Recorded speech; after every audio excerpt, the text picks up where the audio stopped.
Bonjour à toutes et à tous, le Dacia Bigster, c'est un modèle charnière pour la marque, c'est le premier SUV familial de plus de 4,50 m et il ouvre à Dacia les portes du segment C.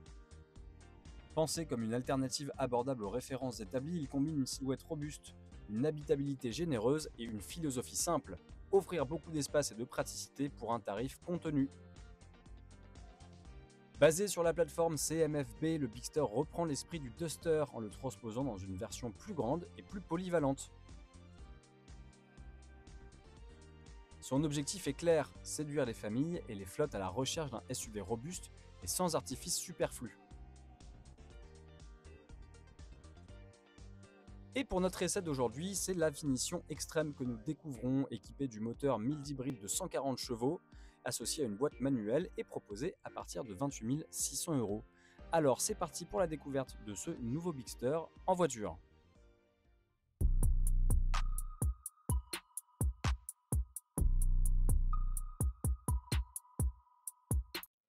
Le design avant impose un style robuste. La calandre verticale intègre le nouveau logo Dacia flanqué d'une signature lumineuse en Y. Les lignes de capot nervurées et les protections d'ailes soulignent un caractère baroudeur sans chercher la sophistication.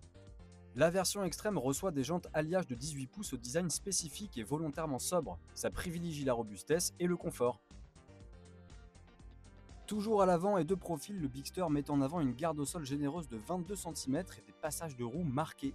Les barres de toit modulaires de série sur cette finition rappellent l'orientation utilitaire et facilitent l'installation d'accessoires de portage, notamment pour les familles ou pour les flottes.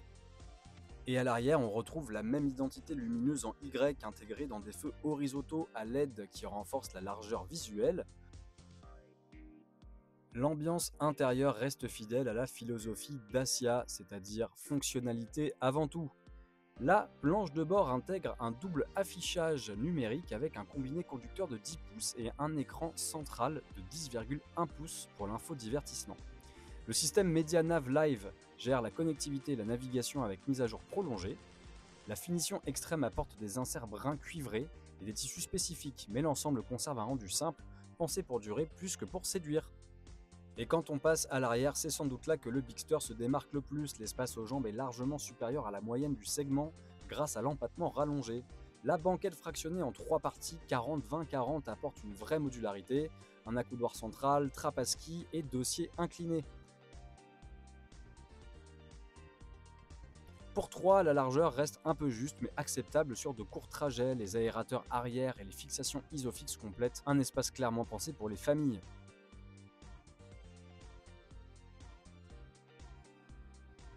Le tout dans une ambiance volontairement sobre, loin des artifices plus haut de gamme de certains concurrents. Le toit panoramique livré de série sur la finition extrême apporte une belle clarté et accentue la sensation d'espace aux places arrière, un vrai plus au quotidien, et sur les longs trajets.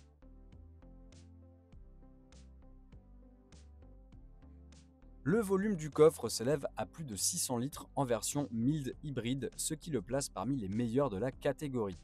Sans plancher amovible, on gagne encore en profondeur et en rabattant la banquette arrière, la capacité atteint près de 1900 litres.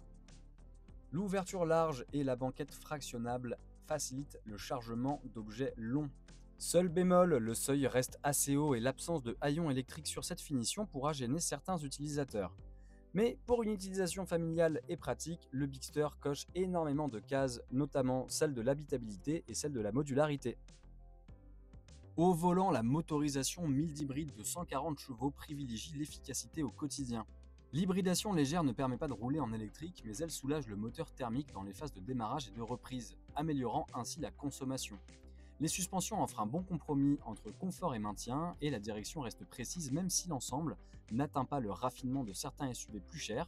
On apprécie quand même un SUV simple, cohérent et économique, fidèle à l'esprit Dacia. Et si la vidéo vous a plu, on vous invite à vous abonner à la chaîne YouTube, à aller voir nos derniers contenus et nos dernières vidéos sur les réseaux sociaux. Et on vous rappelle que ce véhicule est déjà disponible en occasion sur zonecar.fr.